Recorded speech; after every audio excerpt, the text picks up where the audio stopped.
আসসালামু আলাইকুম বন্ধুরা, কেমন আছেন আপনারা সবাই? আমিও আপনাদের দোয়ায় এবং আল্লাহর রহমতে ভালো আছি। আমাদের এখানে আগামীকাল ঈদ হবে ইনশাল্লাহ, তাই ভাবলাম আজকে রাতেই চিকেন রোস্টটা করে রাখি আর আপনাদের সাথেও রোস্টের রেসিপিটা শেয়ার করি। এখানে আমি 2টা মুরগি নিয়েছি, পাকিস্তানি মুরগি। এর মধ্যে আমি এখন 1 চা চামচ পরিমাণ লবণ দিব,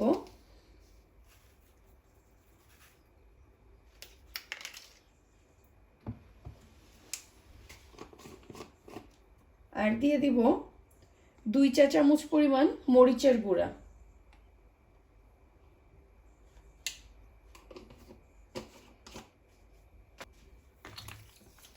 লবণ আর মরিচটা দিয়ে চিকেনগুলো খুব ভালো মতো মাখায়ে আমি আধা ঘন্টার জন্য রেখে দিব।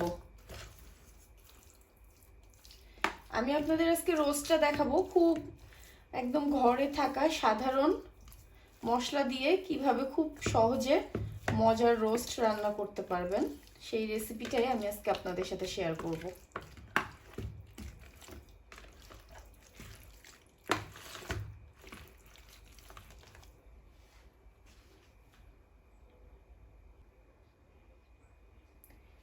মুরগিটা আমার মাখানো হয়ে গেছে, এটা আমি এখন আধা ঘন্টার জন্য রেখে দিব। আর এই সময়ের মধ্যে এখন আমি 20-25টা মতো কিশমিশ, 20টা মতো কাজু বাদাম, 1 চা চামচ পরিমাণ পোস্তদানা আর 1 চা চামচ পরিমাণ শাহি জিরা, এই সবগুলো উপকরণ আমি ব্লেন্ড করে একটা পেস্ট তৈরি করে নিব।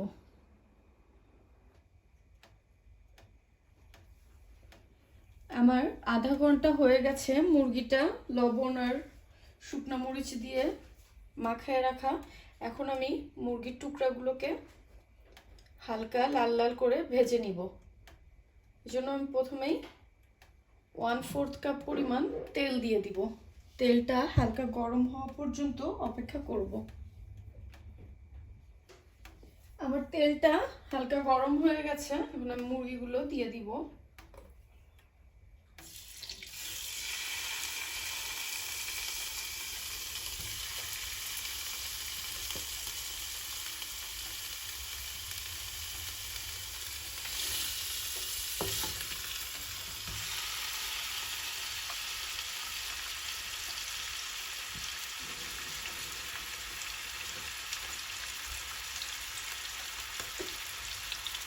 দুই পাশই হালকা লাল করে ভেজে নিব।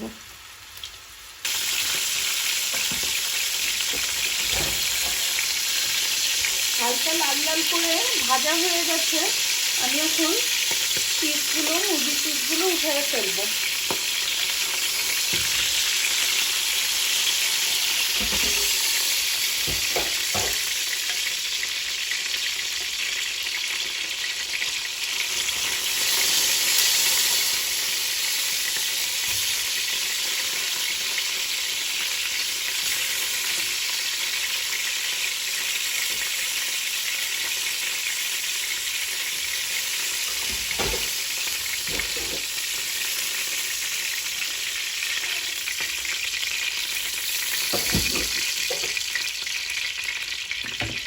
এভাবেই আমি বাকি পিসগুলো ভেজে নিব। এখানে আমি মোট 2টা মুরগি রোস্ট করব, মোট 8 টুকরা নিচ্ছে।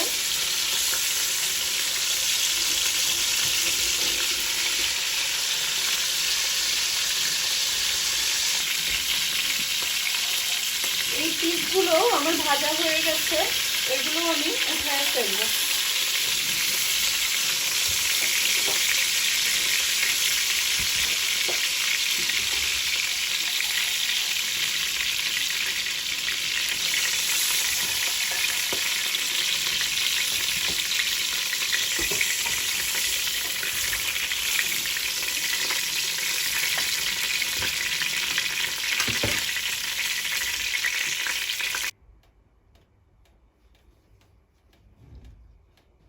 মুরগি ভাজার এই তেলের মধ্যেই আমি আর 3 টেবিল চামচ মতো তেল দিয়ে দিব। তেলটা হালকা গরম হয়ে গেলে এর মধ্যে 2টা তেজপাতা, 2 টুকরা মাঝারি সাইজের দারচিনি, 5টা এলাচ আর 7-8টা লবঙ্গ দিয়ে দিব।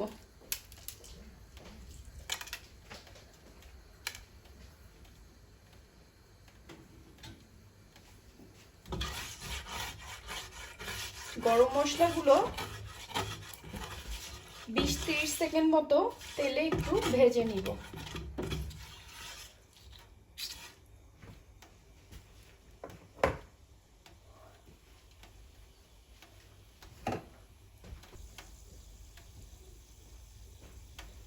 এবার এর মধ্যে আমি 1 কাপ পরিমাণ পেঁয়াজ বাটা দিয়ে দিব।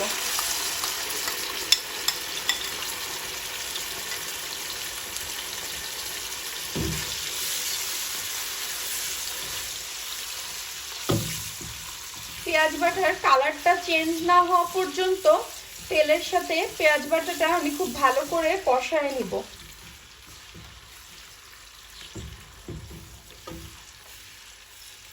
রোস্টের মশলা আপনি যত ভালো করে কষায় নেবেন, রোস্ট খেতে তত মজা হবে।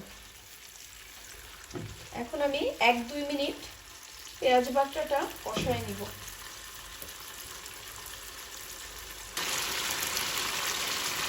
আমার পেঁয়াজটা কষানো হয়ে গেছে। এবার এর মধ্যে আমি 1.5 টেবিল চামচ পরিমাণ রসুন বাটা দিয়ে দিব।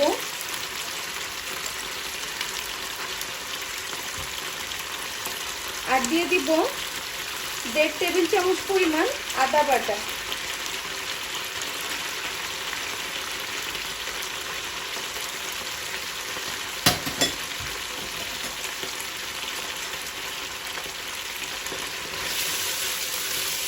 পেঁয়াজের সাথে আদা রসুনটা আবার আমি 1-2 মিনিট খুব ভালো করে কষায় নিব।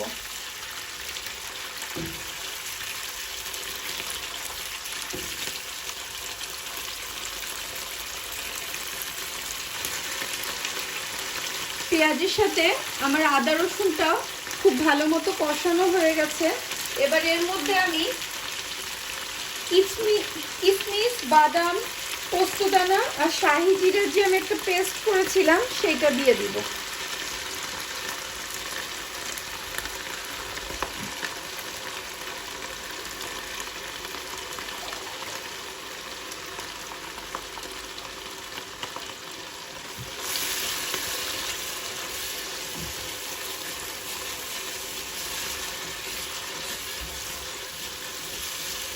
এই পেস্টটা দেওয়ার পরে খুব ঘন ঘন মশলাটা নাড়তে থাকবেন, না হলে মশলাটা নিচে পুড়ে যাবে এবং দলা দলা পেকে যাবে।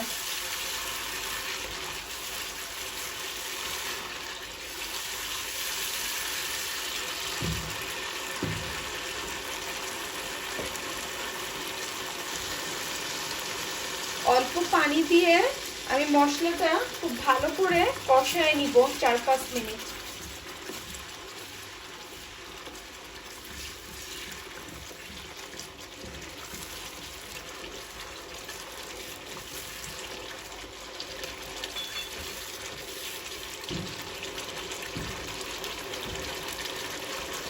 এর মধ্যে এখন আমি স্বাদ মতো লবণ দিয়ে দিব।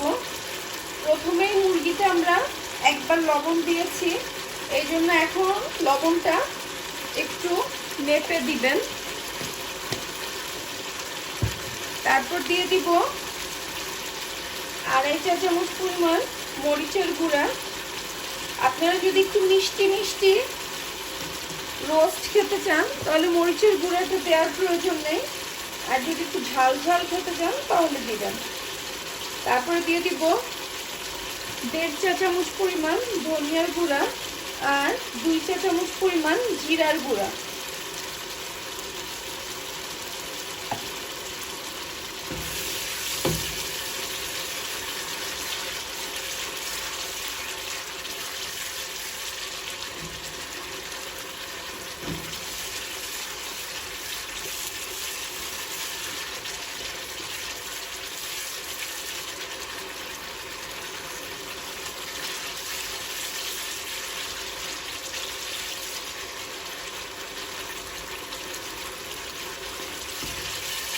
মশলাটার দেখুন যে একটা সাদা সাদা কালার হয়ে আছে, এই কালারটা হালকা ব্রাউন কালার না হওয়া পর্যন্ত আমি মশলাটা কষাতে থাকবো।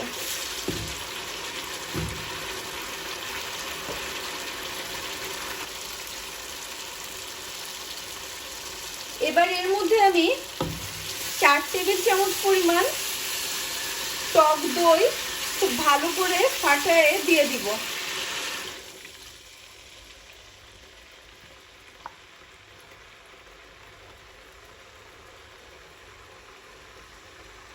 টক দইটা খুব ভালো করে ফাটিয়ে দিবেন, না হলে টক দইটা দানা দানা হয়ে থাকবে।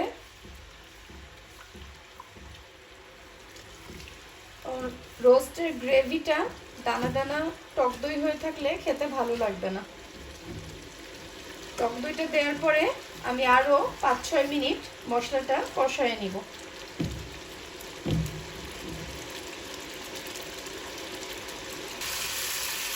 আমার মশলাটা খুব ভালো মতো কষানো হয়ে গেছে। আপনারা নিশ্চয়ই মশলার কালারটা দেখে বুঝতে পারছেন। মশলার কালারটাই দেখেন চেঞ্জ হয়ে গেছে, হালকা ব্রাউন কালার হয়ে গেছে। এই পর্যায়ে আমি এর মধ্যে আগের থেকে ভেজে রাখা মুরগির টুকরাগুলো দিয়ে দিব।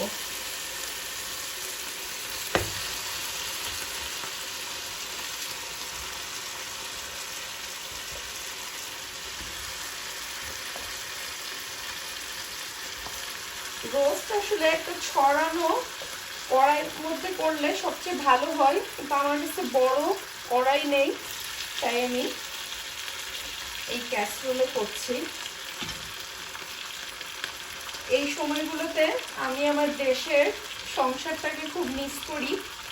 বাংলাদেশে আমার কাছে বিভিন্ন সাইজের হাঁড়ি পাতিল ছিল, এখানে তো আমি নতুন আসছি, তাই এখনো বেশি হাঁড়ি পাতিল আমি কিনি নাই। আর যেহেতু আমাদের ছোট সংসার, এত বেশি লাগেও না, মাঝে মধ্যে গেস্ট আসলে তখন একটু বেশি রান্না বান্না করা হয়। এখন আমি মশলার সাথে মাংসগুলো খুব ভালো করে 1-2 মিনিট কষায় নিব।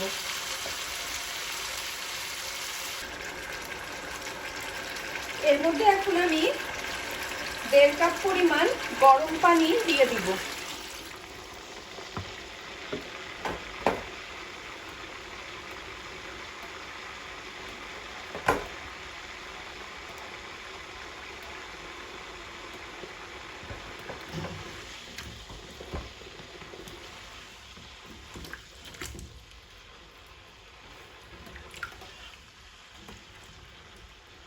রোস্টটা কিন্তু নিচে বারবার নেড়ে দিবেন, নাহলে রোস্টে যেহেতু মশলার পরিমাণটা বেশি থাকে আর বাদাম বাটা থাকে, এই জন্য নিচে কিন্তু খুব তাড়াতাড়ি পুড়ে লাগে। আর আমাদের তো ইলেকট্রিক চুলা, আঁচ এত বেশি হয়, ইলেকট্রিক চুলাতে এসব খাবার রান্না করা খুবই কষ্ট।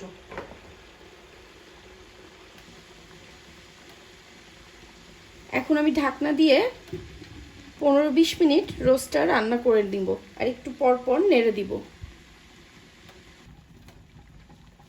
ঝোলের পানিটা ফুটে উঠলে এর মধ্যে আমি 5-6টা কাঁচামরিচ দিয়ে দিব।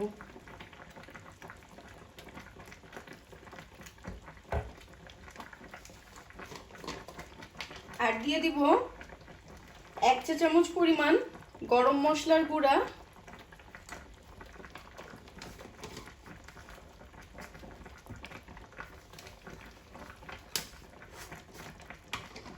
আর 1.5 টেবিল চামচ পরিমাণ চিনি।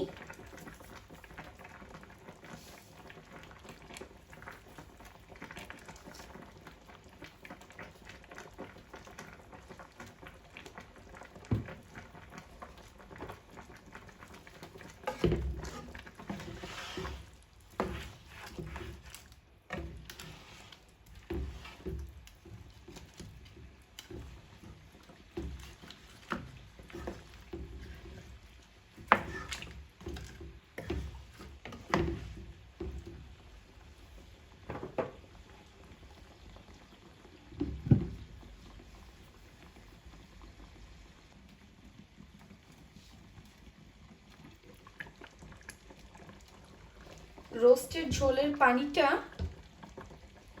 আমি 1 কাপ পরিমাণ পানি দিয়েছিলাম। এটা যখন দেখবেন যে অর্ধেক মতো শুকিয়ে গেছে, তখন এর মধ্যে আমি 1/2 কাপ পরিমাণ লিকুইড দুধ দিয়ে দিব।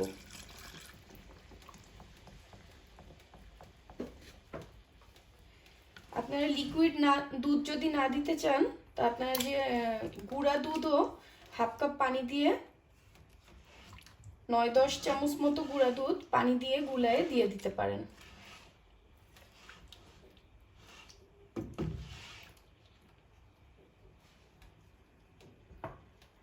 এখন আমি রোস্টের এই ঝোলটা মাংসের গায়ে মাখা মাখা হয়ে যাওয়া পর্যন্ত অপেক্ষা করব।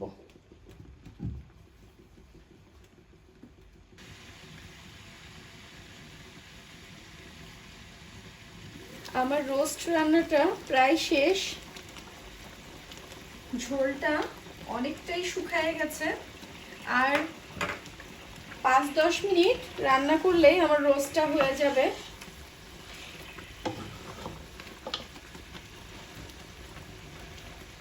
এ পর্যায়ে আমি এর মধ্যে এখন 1 টেবিল চামচ পরিমাণ ঘি দিয়ে দিব।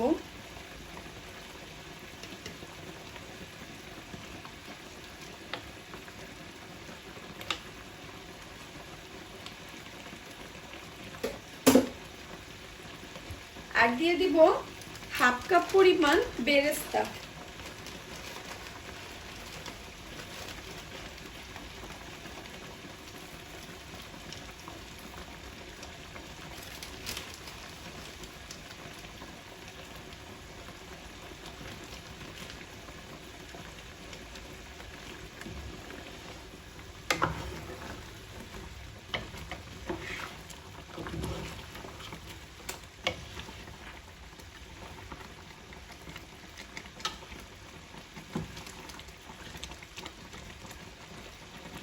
আর 10 মিনিট মতো আমি রান্না করে নিব।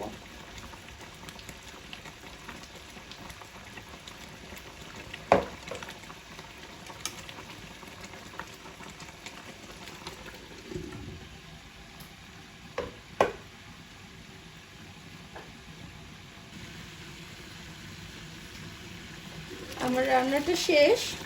ঝোলটা একদম মাংসের গায়ে মাখো মাখো হয়ে গেছে। এখন আমি চুলাটা বন্ধ করে দিব, দিয়ে এর মধ্যে আমি 1 টেবিল চামচ পরিমাণ কেওড়া জল দিয়ে দিব।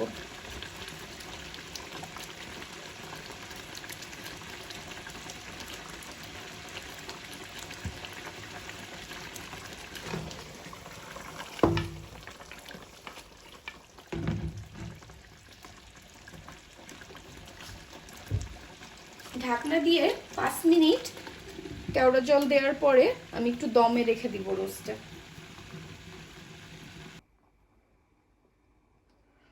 তৈরি হয়ে গেল আমার শাহি চিকেন রোস্ট। খুব অল্প মশলায় আপনাদের জন্য ঝটপট আজকে চিকেন রোস্টটা তৈরি করে দেখালাম। আশা করি আপনাদের সবার আজকের রেসিপিটা ভালো লাগবে। আজ তাহলে এখানেই বিদায় নিচ্ছি। সবাই ভালো থাকবেন, আমাদের জন্য দোয়া করবেন। আল্লাহ হাফেজ।